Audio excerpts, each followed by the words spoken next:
Om Swastiastu. Yang terhormat Bapak Penguji yaitu Iwayan Wirya Sastrawan ST MSc dan dosen pembimbing yaitu Anak Agung Gede Rake Gunawarman STMT. Pertama-tama saya akan memperkenalkan diri. Nama saya Farudin Rozi, NIM 1762121114, kelas A2. Pada PKL 2020 ini saya melakukannya di Studio Konsultan Perencanaan yaitu pada CV Balai Desain, dan saya mendapatkan proyek perencanaan yaitu rumah tinggal di Mahendra Data, Denpasar, Bali.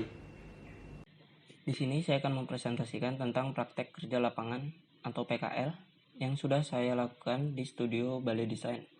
Pada praktek kerja lapangan ini, saya mendapatkan proyek perencanaan rumah tinggal di Mahendra Data, Denpasar, Bali. Untuk pendahuluan, PKL adalah suatu bentuk pembelajaran yang dimana praktek kerja lapangan ini diterapkan dengan cara langsung terjun ke dunia kerja. Hal ini dilakukan karena dengan adanya mata kuliah PKL akan membuat mahasiswa yang mempelajari arsitektur akan lebih mengetahui tentang cara kerja dan prosedur yang ada di dalam dunia nyata. Praktek kerja lapangan ini memiliki tujuan untuk menambah pengetahuan, pemahaman, dan juga pengalaman untuk mahasiswa agar lebih mengetahui tentang kewajiban dan wewenang yang diberikan kepada seorang arsitek. Sasaran pada praktek kerja lapangan ini yaitu mahasiswa Universitas Warmadewa yang mengikuti praktek kerja lapangan pada tahun 2020. Manfaat yang akan didapat saat praktek kerja lapangan ini yaitu para mahasiswa akan lebih mengetahui tentang cara kerja yang tidak didapat dalam pembelajaran dari teori dalam perencanaan suatu proyek. Untuk keterangan bangunan ini didirikan di Mahendra Data, Denpasar, Bali. Bangunan ini memiliki fungsi sebagai rumah tinggal dan owner pada proyek ini ingin bangunan rumah tinggal ini memiliki suasana seperti villa.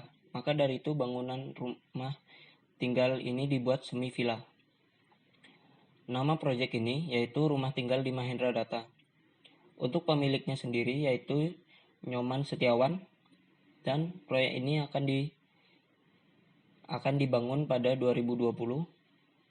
Luas site 390 meter persegi, luas bangunan 344 meter persegi, dan untuk konsultannya sendiri yaitu Balai Desain. Ruang lingkup pekerjaan pada proyek rumah tinggal di Mahendra Data ini, kantor konsultan Balai Desain mengambil ruang lingkup pekerjaan pada bidang arsitekturnya, yang meliputi bagian yaitu schematic design, design development, construction drawing, dan 3D atau visualisasi. Gambaran umum konsultan perencanaan Balai Desain didirikan oleh Gede Arista Gunawan. Gede Arista Gunawan ini juga telah dianugerahi lisensi arsitek profesional oleh Ikatan Arsitektur Indonesia atau IAI sejak 2008, dan juga lisensi arsitek profesional AA ASEAN Arsitek oleh ASEAN Arsitek Council AAC sejak 2014. Studio Balai Desain ini berlokasi di Bali, tepatnya di Jalan Dukuh Sari nomor 2 Sesetan, Denpasar. Balai Desain ini memiliki proses untuk mendapatkan pekerjaan, yaitu dengan melalui perseorangan atau swasta bahkan dari pemerintah. Baik dari segi perencanaan maupun pengawasan proyek biasanya diperoleh dari rekan bisnis, sahabat, rekan hobi. Subpekerjaan bisa melalui rekan arsitek, penawaran proposal, tidak terkecuali pada klien yang baru memperoleh informasi dari proyek-proyek yang telah dikerjakan, serta klien yang mengetahui Balai Desain melalui akun media seperti YouTube, web, Facebook, dan lain sebagainya. Konsultan Balai Desain ini memiliki hak, kewajiban, dan tanggung jawab. Untuk struktur organisasi Balai Desain yaitu ada Gede Arista Gunawan, ST, MM, IAI, AA, yang menjabat sebagai prinsipal arsitektur atau sekaligus direktur dalam konsultan studio Balai Desain tersebut. Dan untuk Niketut Vini sebagai manajer dan sebagai pengelola keuangan dalam studio Balai Desain tersebut. Untuk admin atau sekretaris terdapat Hani Afla, dan untuk proyek arsitek terdapat Gita Laksmi dan Okta Yausa, dan terdapat junior arsitek. Di sini untuk junior arsitek yaitu orang-orang yang mengikuti atau kerja di Balai Desain secara freelance atau magang di tempat tersebut. Untuk persiapan penugasan perencanaan, Balai Desain akan mengumpulkan data dan penyusunan TOR, program kerja dan time schedule, dan mekanisme proyek. Untuk pengendalian produk, di sini ada beberapa cara, yaitu pengendalian waktu. Yang dilakukan oleh konsultan Balai Desain adalah dengan memaksimalkan waktu dalam perencanaan dengan sebaik-baiknya dan berpacu di dalam time schedule sehingga pekerjaan perencanaan di dalam penyelesaian tepat pada waktunya. Dan pengendalian mutu yang dilakukan oleh konsultan Balai Desain itu dengan memberikan pelayanan yang baik serta melakukan check up serta memeriksa terhadap gambar-gambar rencana yang telah dikerjakan oleh proyek arsitek dan prinsipal. Untuk pengendalian biayanya dilakukan oleh konsultan Balai Desain, yaitu pemasukan ada pada proses pembayaran yang tertera sesuai kontrak yang dibayar secara bertahap.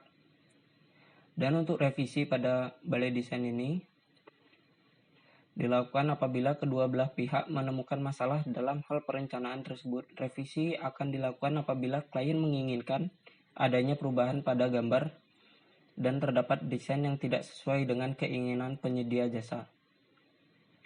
Dalam tahap rancang rencana ini, tidak ada jangka waktu yang pasti untuk revisi sebab konsep yang ditentukan sudah final dan kemudian dikembangkan ke dalam desain perencanaan. Dan Balai Desain sendiri ini sudah membangun beberapa bangunan yang mempertimbangkan peletakan ruang zoning dan membuat klien senyaman mungkin. Untuk beberapa bangunan terkenal yang sudah dibuat oleh Balai Desain, yaitu Villa Amori yang berada di Ubud, Villa Fajra yang berada di Ubud, Villa Asta yang ada di Seminyak, dan beberapa bangunan lainnya. Pelaksanaan teknik perancangan. Terdapat tahap konsep prarancang. Pada tahap proses konsep prarancang ini, dalam perencanaan rumah tinggal di Mandradata, kegiatan dimulai dengan menuangkan konsep desain yang dituangkan pada sketsa manual. Pada tahap ini dilakukan pertemuan antara prinsipal arsitek dengan owner. Tujuan diadakannya pertemuan tersebut agar mengetahui keinginan owner serta arsitek akan membantu untuk merencanakan keinginan pihak owner. Selain konsep dalam bentuk desain, pada tahap ini dimasukkan untuk mengetahui tujuan proyek, jenis aktivitas yang dilakukan, kebutuhan ruang, dan lain sebagainya. Dan untuk proyek rumah tinggal di Mandradata ini memiliki beberapa kebutuhan ruang, yaitu master bedroom, kids bathroom, guest bathroom, living, dining, upper living, study room, kitchen, store, dan staff room. Untuk outdoor, terdapat juga swimming pool, pool deck, carport, dan stairway. Untuk pelaksanaan teknik merancang, terdapat skematik desain. Untuk konsep zonasi ini dibuat dengan pertimbangan site yang berada di dekat sawah dan sudah ada bangunan di sekitar area site, dan bangunan ini dibuat agar orang yang berada di dalam bangunan tetap dapat melihat view yang mengarah ke sawah sehingga mendapatkan view yang menarik. Untuk konsep zonasi masa bangunan dibuat agar mengetahui peletakan ruang dalam bentuk 3D dan agar mengetahui level dari bangunan yang dibuat. Tidak hanya itu, pada konsep zonasi masa bangunan ini akan terlihat bagaimana bentuk bangunan dan akan memberikan gambaran bagaimana bangunan ini akan dirancang.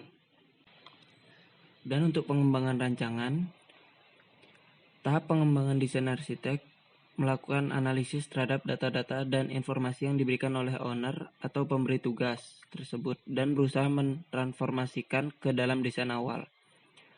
Sehingga pada tahap ini mulai ditentukan tahapan pengembangan rancangan. Pada proses perancangan adalah sejalan dengan proses building design. Tahap ini merupakan penyempurnaan dari tahap skematik design dengan menggambarkan denah keseluruhan building section serta building elevation Dan tidak ketinggalan juga visualisasi gambar 3D modeling.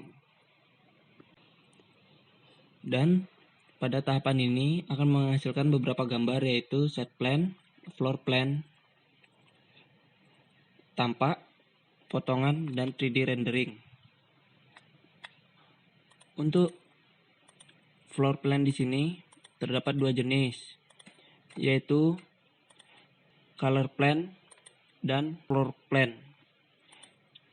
Color plan di sini digunakan untuk diberikan kepada owner, sehingga owner akan terasa lebih puas melihatnya.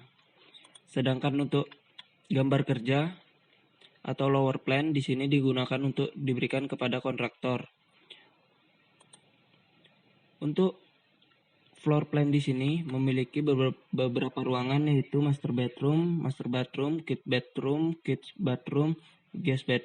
guest bathroom, living, dining, upper living, study room, kitchen, store, dan staff room.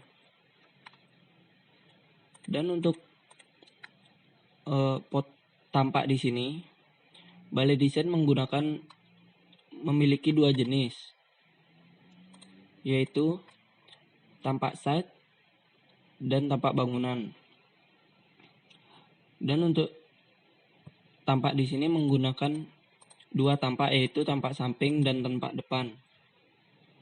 Sedangkan untuk potongan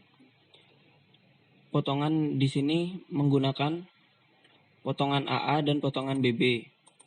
Dan setiap potongan di sini terdapat klasterisasi yang digunakan untuk membuat section detail. Untuk 3D rendering, Balai Desain ini menggunakan dua software, yaitu Enscape dan Lumion. Untuk Enscape digunakan pada saat schematic design, sedangkan Lumion digunakan untuk hasil tender akhir. Dan untuk penyusunan berbagai jenis dokumen, di sini Balai Desain akan menyiapkan kontrak kerja, perizinan, dan tender. Untuk kontrak kerja merupakan dokumen awal kesepakatan kerjasama antara konsultan Balai Desain dan pihak owner. Sedangkan perizinan berisikan tentang gambar-gambar yang telah selesai direncanakan dan pada nantinya akan digunakan sebagai bahan pengajuan untuk izin. Sedangkan tender digunakan untuk kontraktor. Pihak konsultan Balai Desain menyiapkan gambar tender, yaitu denah, tampak, potongan. Tender untuk kontraktor ini diadakan oleh pihak owner. Dan yang terakhir ada penutup. Dalam penutup ini terdapat kesimpulan, permasalahan, dan saran. Untuk kesimpulan, berdasarkan dari laporan yang telah penulis susun, penulis mendapatkan kesimpulan bahwa lingkup pekerjaan konsultan Balai Desain pada proyek perencanaan rumah tinggal di Metrodata ini sebagai konsultan perencana saja, yang pekerjaannya meliputi gambar arsitektur, gambar struktur secara umum saja, dan gambar 3D. Untuk permasalahan dalam PKL perencanaan ini, yaitu konsultan perencanaan tidak memiliki karyawan tetap.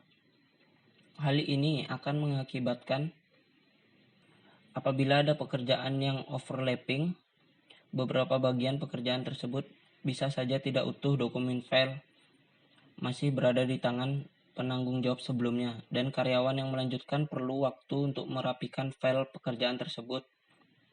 Dan saran untuk mahasiswa kerja praktek dapat disampaikan kepada mahasiswa praktek perencanaan adalah mahasiswa harus mampu menerapkan ilmu yang sudah didapat di bangku kuliah dan mengembangkan di tempat berpraktek. Mahasiswa juga diharapkan lebih aktif dalam segala hal dalam melaksanakan praktek kerja.